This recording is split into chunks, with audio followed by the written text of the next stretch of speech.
Good day and welcome to the CDI Talks. Today my guest is Stanislav Secrieru, a Senior Analyst at the European Union Institute for Security Studies, an institution that analyzes foreign, security and defense policy issues.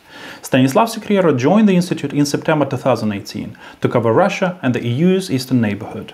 His research interests focus on EU-Russia relations, Russia's foreign and security policy in the post-Soviet region, protracted conflicts and the EU's relations with the Eastern Partnership states. We caught up with Stanislav last month, and here is our conversation. I hope you will find it important and useful. If it is the case, do like this video and subscribe to our channel. There are more videos like this to come. Stanislav, yesterday the European Parliament voted in favor of a report on the relations between the EU and Russia, and I must say that this report was quite harsh. The fighting tone was quite evident. If we are talking about Eastern Partnership countries, these countries had experienced Russian political warfare long before Putin's regime started. It increasingly started its active measures against the EU.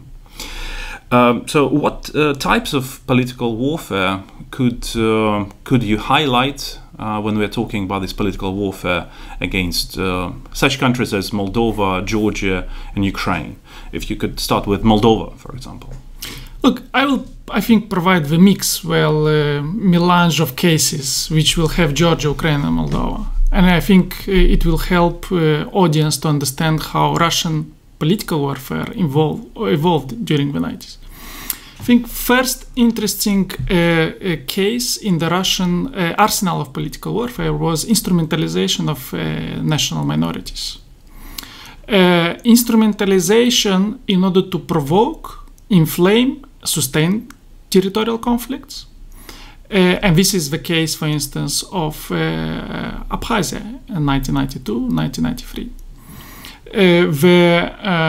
The case of Abkhazia was pretty dramatic for Georgia, because they've been defeated there with the help of support of Russian military who fought on the side of Abkhazia.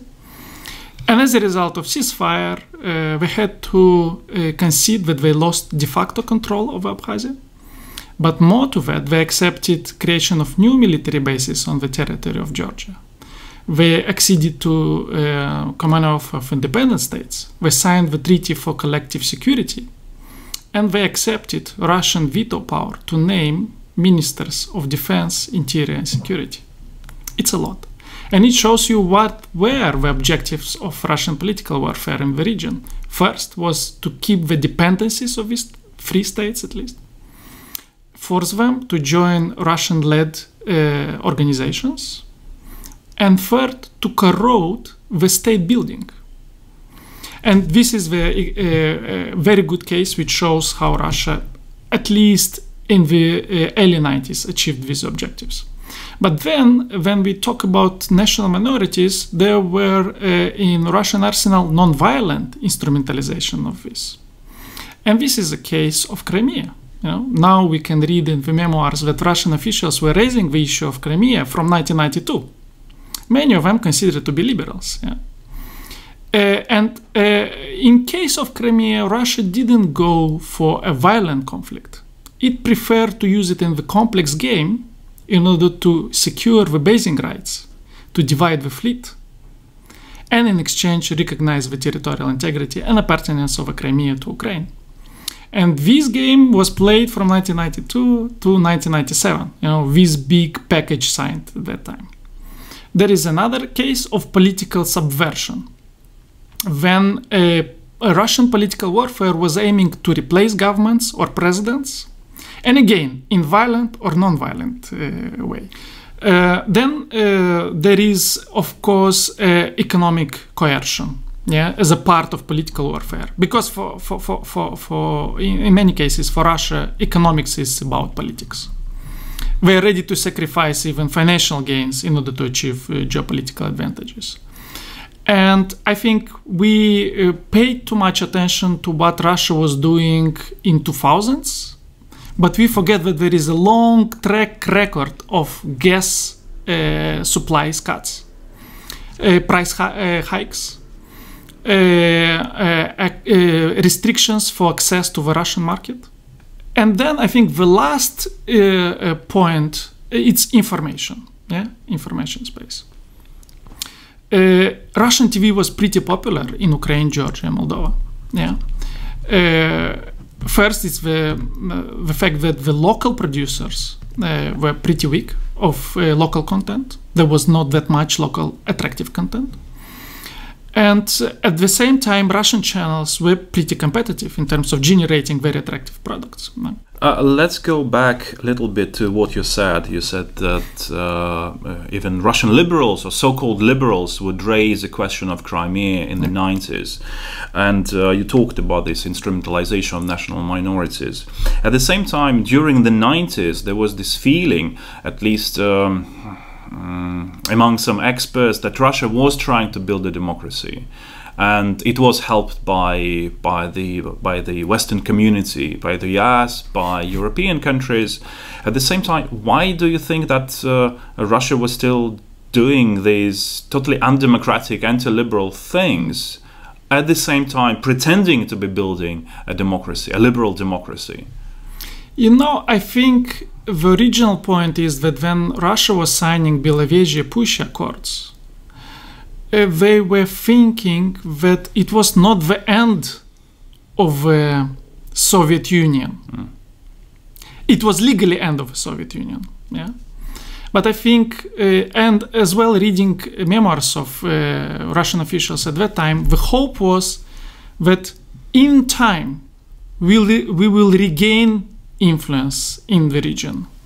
These countries will come back to us, not as a old form of a state, Soviet Union, on a different basis, but anyway, we will come back to us. You know, for Moldova, I think it was the beginning of the 90s already when territories were alienated from Moldova, Transnistria, and then Abkhazia, South Ossetia, the same for Georgia. So it's the 90s, basically the beginning of the 90s. Why Ukraine, was basically kept untouched for so much time? I can offer an explanation, of course, that in the beginning of the 90s, Ukraine still had nuclear weapons.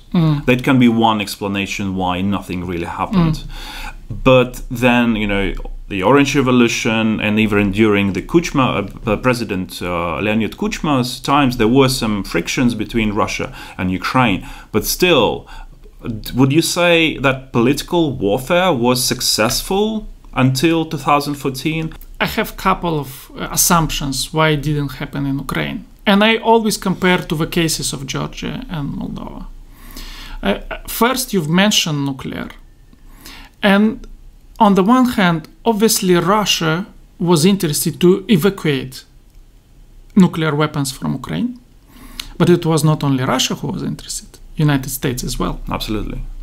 And they worked in tandem. And for Ukraine was a choice. Either you give up on nuclear weapons or you are sort of isolated in the international community. So for Ukraine it was not an option to keep weapons.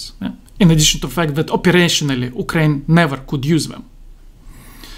So nuclear factor was important restraining factor, I think. Second, I think Ukrainian leadership played a much smarter game. I think Ukrainian leadership was less assertive towards national minorities. There was no nationalization of Ukrainian public space. There was no talk about Ukrainian language that much, While if you look at the Moldovan and Georgian case, there was a very powerful sentiment of national emancipation, which sort of generated some pushback as well, which Russia speculated as well, and sometimes inflated. Yeah, my question is general. What lessons do you think the EU learned from this political warfare against the Eastern Partnership countries? I think I cannot be very blunt in terms of what did EU learn. I hope that lessons were learned, or maybe some lessons to be learned, But I think looking at what happened to these three countries and Russian political warfare there during the last 2 or 3 decades, I think first thing is that Russian political warfare is a long-term challenge. Yeah? There is a tradition, there is experience on the Russian side, and when I think they conduct assessment, it's considered partially successful. The lesson for you that I think it's probably a long-term challenge. Yeah? It's not going to disappear. Second lesson is what happens in the East doesn't stay in the East. Yeah? In many respects. For instance, Russian strategic hostile communication in these various countries was targeting EU as well, not only local governments. Yeah? In another way, why it doesn't stay in the East is because Russia tested and learned some tactics and gained some experiences.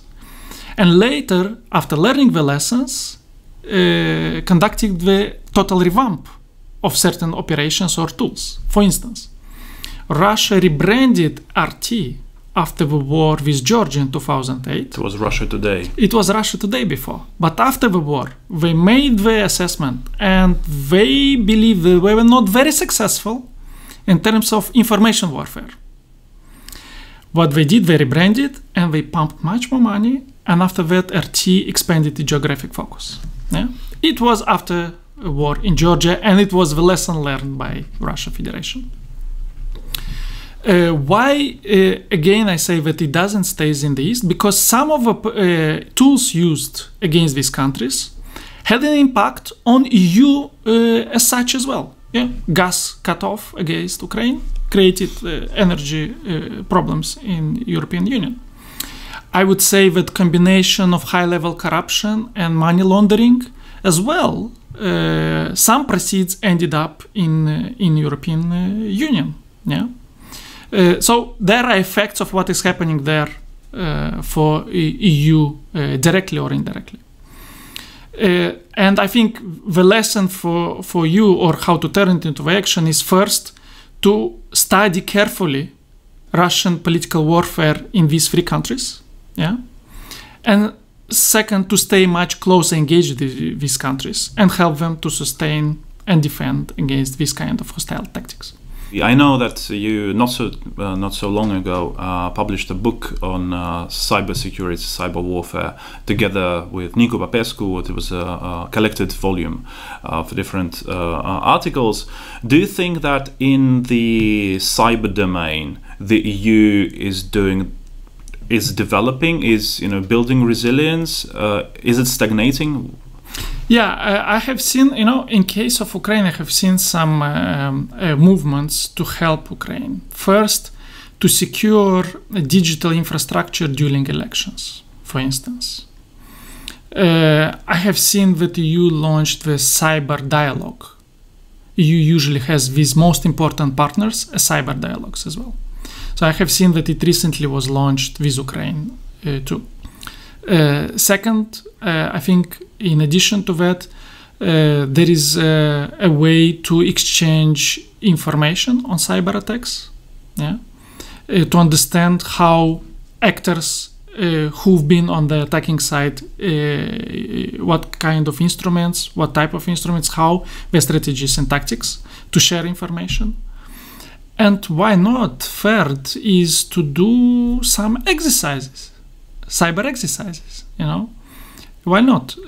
I think, at least in case of Ukraine, it's a sort of a cyber power, because it has a pretty sizable cyber force, yeah, IT experts. And I think it's not only interest of EU to help them secure these countries, but as well to learn from these countries. So I rather see it as a mutual exercise, yeah, in which each side learns, and it's sort of win-win, but not that some gains and another one just offers.